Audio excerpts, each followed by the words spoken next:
Je remercie le représentant du Mexique de son intervention et je donne maintenant la parole à la représentante de l'Inde. Thank you, Madam President. Merci, Madame la Présidente. Je remercie la représentante spéciale, Madame Lalime, pour son exposé, ainsi que les intervenantes du PAM et de l'ONUDC. L'Inde se félicite également de la présence d'Haïti, de la République dominicaine et du Canada à cette séance.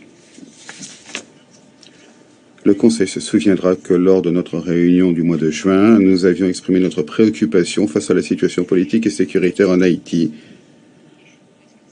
Les parties prenantes haïtiennes, les parties prenantes politiques haïtiennes n'avaient pu trouver aucun accord sur la transition, le rétablissement d'institutions fonctionnelles ou la tenue d'élections. La situation humanitaire avait encore été compliquée par la stagnation économique.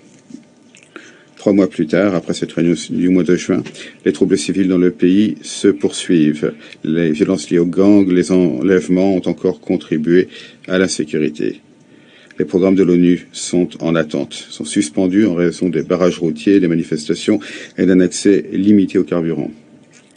Le gouvernement indien suit de très près la situation concernant le bien-être de nos concitoyens qui se trouvent actuellement dans la zone de conflit depuis notre ambassade en République dominicaine voisine. Madame la Présidente, nous continuons à considérer que les solutions sécuritaires pour Haïti, afin d'être durables, doivent être dirigées et prises en main par les Haïtiens. Le renforcement des capacités pour la police nationale haïtienne doit rester une priorité. En juillet, lorsque le Conseil avait adopté à l'unanimité la résolution 2645, qui prorogeait le mandat du BINU de plus d'1 an, l'Inde avait œuvré avec d'autres pays, y compris les membres du Conseil de la région, afin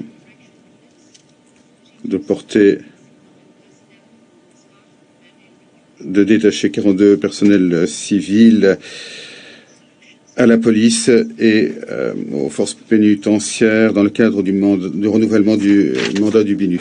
Il n'y aura pas de solution politique, sociale, économique et sécuritaire à la crise sans la participation directe des voisins d'Haïti. Nous continuons à nous féliciter de la participation des partenaires de la région, de la CARICOM et du Canada et du voisin d'Haïti, la République dominicaine, concernant les questions concernant directement le renforcement de capacité pour la police haïtienne et le contrôle du flux d'ALPC en Haïti. Je répète, Madame la Présidente, que mon pays est convaincu, croit fermement à la paix, la voie vers la paix.